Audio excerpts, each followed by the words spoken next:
पहिल्या दिवसापासून इंग्रजी बोलायला लागा. पार्ट 3 हा लक्षात ठेवा.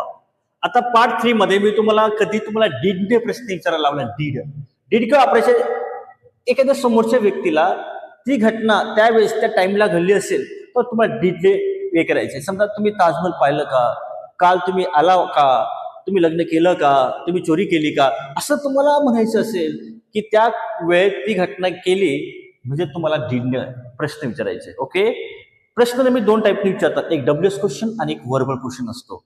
आणि लक्षात ठेवा, डीडने सुरुवात झाली डीडने तर 100% जसं आपण डूडचं पाहिलं होतं, डूडचं सेम डीडने सुरुवात झाली तर एस किंवा नो उत्तर द्यायचंय. आणि याचा गोल्डन रूल लक्षात ठेवा, डीड कधी आलं तर कधी V1 घ्यायचं, V2 V3 काहीच येणार नाही. हे माइंड फिट करून ठेवायचं आहे. समजा मी मागे वाक्य घेतलं होतं, तुम्ही अभ्यास करतात, हे झालं तुमचं दररोजची क्रिया. ओके, समजा तुम्हाला म्हणायचं तू अभ्यास केला का किंवा तू लग्न केलं का, तुम्ही लग्न केलं का, तुम्ही काय म्हणणार? डीड वापरायचंय. Did you. Okay, did you get married, did you get married. आता शेवटी काय का, आता सुरुवातला काय डीड आलाय है ना. मग आता डीड आलाय, डोळे बंद करा आणि उत्तर काय? Yes no. संपलं. डीडने प्रश्न माताचे उत्तर कसं द्यायचंय? हा यूला येस म्हणायचं. तुम्ही जर लग्न केलं असणार तर तुम्ही काय ना येस आय डीड. नसेल तर केलं असेल तुम्ही काय ना नो आय डिडंट किंवा डिंट असं म्हणणार. हे झालं आपलं स्पीकिंग. मग आता समजा तुम्हाला रायटिंग मध्ये बोलायचं असेल, रायटिंग मध्ये मी तुम्हाला काय बोललोय? हा डीड कट करायचा. येस डीड आला असेल तर हा गेटला काय करायचं? तुम्हाला V2 करायचं. Yes I got married. Yes I got married. जर तुम्ही लग्न केलं नसेल तर तुम्ही करणार नो आय डिंट किंवा didn't get married. Get married. मग आता तुम्ही कन्फ्युज होणार की सर इथं गॉट वापरलाय आणि इथं गेट वापरलाय. तर मी मगाशी तुम्हाला बोललोय की डीड आला तर गेट वापरायचं म्हणजे V1 वापरायचे, आणि डीड नसेल तर V2 वापरायचे. आणि डीडने प्रश्न विचारला त्याचं उत्तर एस किंवा नोंद द्यायचे. बघा, एस्टरडे, लास्ट, इन 2000, एगो असे काही शब्द येतात ना, समजून घ्यायचे की तो सिंपल पास्ट टेन्स असतो. जसं आता तुम्हाला म्हणायचं असेल तुम्ही अभ्यास केला का, डिड यू स्टडी, तुम्ही का ना येस आय डीड. नसेल तर नो आय डिडंट असं म्हणायचे. आणि लिहिताना तुम्हाला मी बोललो जे तुम्ही मोबाईल घेतला का. ओके, आता मोबाईल घेण्याला बाय बी म्हणता आणि परचेस पण म्हणता. पण आता फरक काय आहे बघा. आता हा बाय BUY, बाय म्हणजे विकत घेणे, त्याचं V2 काय झालं? बॉट, BOUGST, बॉट म्हणजे विकत घेतले. आणि परचेस म्हणजे सुद्धा काय? विकत घेणे, आणि त्याचं V2 काय झालं? त्याचे V2 आहे परचेस्ड. फक्त काय लावायचं? डी लावायचं आहे. काय लावायचं? डी लावायचं आहे. आणि V3 बी सेम आहे. मग आता बाय आणि परचेस मध्ये फरक काय बघा. बाय जे आपण नेहमी विकत घेतो, जसं भाजीपाला, पुस्तकं वगैरे जे असतात ते नेहमी घेतो तो बाय वापरायचं. आणि जे आपण कधी मध्ये घेतो तर परचेस वापरायचं. मला सांगा, मोबाईल आपण नेहमी घेत नाही, रोज घेत नाही, तर परचेस वापरा. पण भाजीपाला आपण नेहमी घेतो तर बाय वापरा. तर तुम्ही मोबाईल घेतला का म्हणजे विकत घेतला का, डिड यू असं म्हणायचं. Did you purchase mobile, did you purchase mobile. तुम्ही काय येस आय डिड. नसेल घेतला असेल तुम्ही नो आय डिड. तुम्हाला म्हणायचं असेल तुम्ही क्लास लावला का. आता लावण्याला म्हणतात जॉईन. काय म्हणता? Join the class, join the class. Did you join the class? Yes, I did. नसेल तर no, I didn't. कधी समजा आता फॉर एक्झाम्पल, आता तुम्ही ताजमहल पाहिला असेल. अरे तू मागच्या वर्षी ताजमहल पाहिलं का? मागच्या वर्षी म्हणजे काय? Last year. मागच्या रविवारी लास्ट संडे. मागच्या महिन्यात लास्ट मंथ. तर मागच्या वर्षी लास्ट इयर. तू पाहिलं का? डिड यू म्हणजे काय? Did you see the Taj Mahal last year.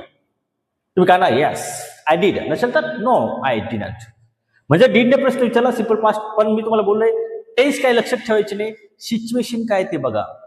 इंग्रज लोक काय कसं विचार करतात ते हा विचार नाही करत. केला का, पाहिलं का, गेला का, मुंबईला आला का, हे हा विचार नाही करत. ते सिच्युएशन काय. समजा एक प्रश्न आहे, तो काल मुंबईला गेला का, असं वाक्य. काल तो मुंबईला गेला का, क्रिया झाली आहे. काल म्हणजे एस्टरडे. ओके, गेला का म्हणजे डीड. तो आलाय तो, तिथे ही घ्यायचा did he. Okay, did he go to Mumbai yesterday. Okay, did he go to Mumbai yesterday? तुम्ही काय ना yes he did. ही आला तर हीच घ्यायचं. He did. नसेल तर no he didn't. ती गेली का? Did she go? आम्ही गेलो का? We did go. तिने मोबाईल विकत घेतला का? Did she purchase? V1 घ्यायचे. Purchase mobile. त्याने मोबाईल विकत घेतला का? Did he purchase mobile? तुम्ही भाजीपाला विकत घेतला का? Did you buy vegetables? आणि उत्तर एस किंवा नो ने द्यायचे. डोक्याला ताण नाही द्यायचे, फक्त प्रॅक्टिस करा. आरसा समोर घ्या, एकमेकांशी बोला. Did you have breakfast? नाश्ता केला का? Yes I did. नसेल केला असेल तुम्हाला, no I didn't. Did you teach? तुम्ही शिकवले का? Yes I did. नसेल तर नो आय डिड.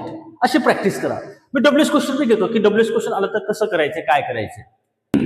आता बघा, डब्ल्यूएस क्वेश्चन प्रश्न, डब्ल्यूएस क्वेश्चन पाठ करून घ्या. डब्ल्यूएस क्वेश्चन असे भरपूर आहेत, पण जे रोज वापरलं जातं ते लक्षात ठेवा फक्त. कारण तुम्हाला सुरुवात करायची इंग्रजी बोलायला, ओके. मी सुरुवात करायची असेल तर तुमचं थोडंसं क्वेश्चन पाहिजे. जसं मी मागे सांगितलं तुम्हाला की तू लग्न केलं का? तुम्ही काय म्हटलं? Did you get married? आता तुम्हाला म्हणायचं की तुम्ही केव्हा लग्न केलं असाल, केव्हा लग्न केलं. तर मग आता केव्हा म्हणजे बघा हा वेन आलाय, ओके. मग आता काय करायचंय? हा डीडच्या पहिले वेन लिहून टाकायचंय. आणि नियम लक्षात ठेवा, डब्ल्यूएस क्वेश्चन नंतर कधी बी डीड वापरायचे, म्हणजे हेल्पिंग वर्ब आलंच पाहिजे. जर हेल्पिंग वर्ब नसेल तर तो डब्ल्यूएस क्वेश्चन नसतो. मग आता वेनने प्रश्न विचारला केव्हा लग्न केलं, मग सुरुवातीला काय घेणार तुम्ही? वेन डीड असं घेतलं, वेन डीड, ओके. नंतर तुम्ही म्हणजे यू, नंतर गेट, नंतर married. Wien did you get married? आणि शेवटी क्वेश्चन मार्क. मग आता वेनने प्रश्न विचारलाय म्हणजे काय? तो टायमिंग सांगायचंय. मग आता तुम्ही मागच्या वर्षी लग्न केलं असेल, तुम्ही काढणार मी मागच्या वर्षी लग्न केलं. लिहिण्यामध्ये तुम्ही काढणार हा वेन कट झाला, डीड कट झाला, ओके. हा यू ला आपण काय केलं? आय.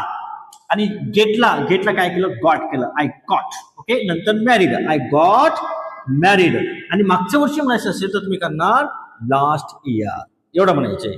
आणि शॉर्टकट उत्तर काय द्यायचं? लास्ट इयर असं म्हणायचंय. हे Wien did you get married? Last year, last month, last Sunday, yesterday असं म्हणायचंय. म्हणजे आता तुम्ही कसं, आता तुम्हाला म्हणायचं असेल तुम्ही केव्हा अभ्यास केला. अभ्यास केला आलाय वेन डिड यू, इथपर्यंत जसं तसं राहील. आणि अभ्यास करायचा स्टडी, म्हणजे हा भाग कट करायचा, हा भाग आहे ना, हा भाग कट करायचा. Wien did you study, okay. तुम्हाला जर म्हणायचं असेल तुम्ही कसा अभ्यास केला, कसा म्हणजे काय? हाऊ, पुढे गेला हाऊ, हाऊ म्हणजे कसा. How did you study. आता समजा या ठिकाणी मी घेतला असतं नेहा. नेहाने केव्हा लग्न केलं? केव्हा म्हणजे when did Neha get married. राहुलने केव्हा लग्न केलं? वेन डिड, इथं राहुल घ्यायचं, राहुल गेट मॅरीड. तुझ्या वडिलांनी केव्हा लग्न केलं? वेन डिड, इथं युचं काय करायचं? युअर म्हणायचं, युअर फादर गेट मॅरीड. तुम्ही म्हणलं सर 10 वर्ष पहिले, 10 years ॲगो. बघा ॲगो आला, सिम्पल पास्ट टेन्स आहे.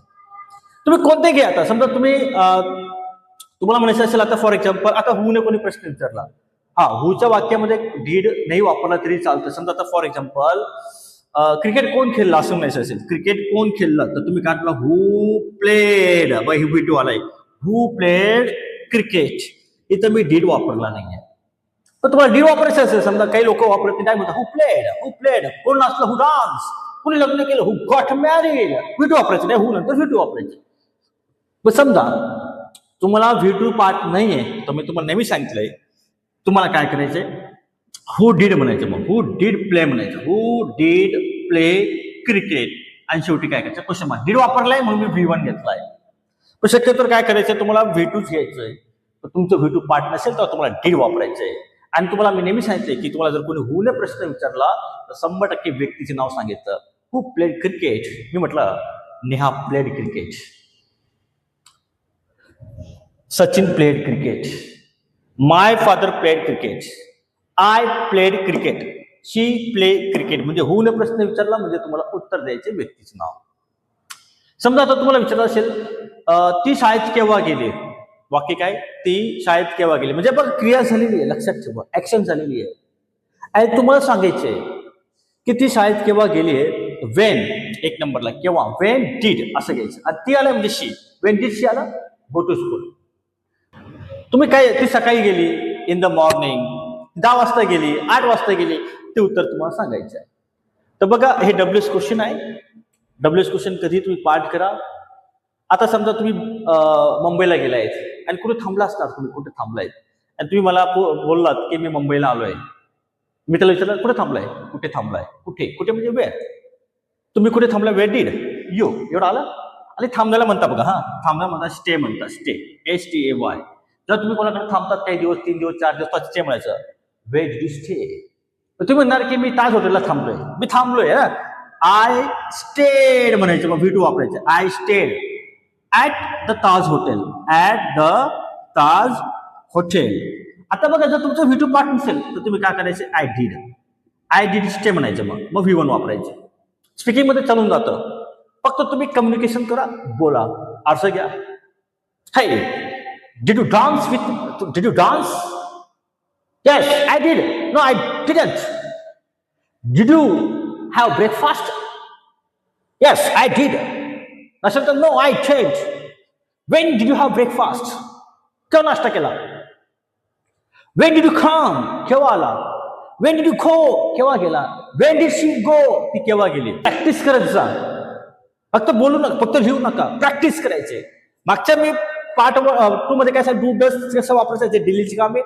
डीड केव्हा वापरायचं, जे काम झालंय. आणि डीड मध्ये जर कधी येस्टरडे हे आलं तर समजून घ्यायचे की तुम्हाला हा सिंपल पास्ट टेन्सेस येणार आहे. समजा तुम्ही कोणा एखादी काम दिलं असेल लिहिण्याचं, त्याला बोला, का रे लिहिलं का, तू लिहिलं का, डिड यू राईट? तुम्ही म्हणा येस आय डिड. तुम्ही म्हणा केव्हा लिहिलं, वेन डिड यू राईट? काल रात्री, लास्ट नाईट असं म्हणायचंय. मला वाटतं डीडचं तुमचं प्रॉब्लेम समजलंय. ग्रामरचे विचार नाही करायचा, डायरेक्ट सिच्युएशन काय ते बघायची, त्यानुसार एक्सप्रेस करायचं. जेवढं तुम्ही एक्सप्रेस करणार तेवढा तुमचा फायदा होईल. जेवढं तुम्ही टॉकिंग करणार, जेवढं स्पीकिंग करणार, तेवढा तुमचा फायदा होणार आहे.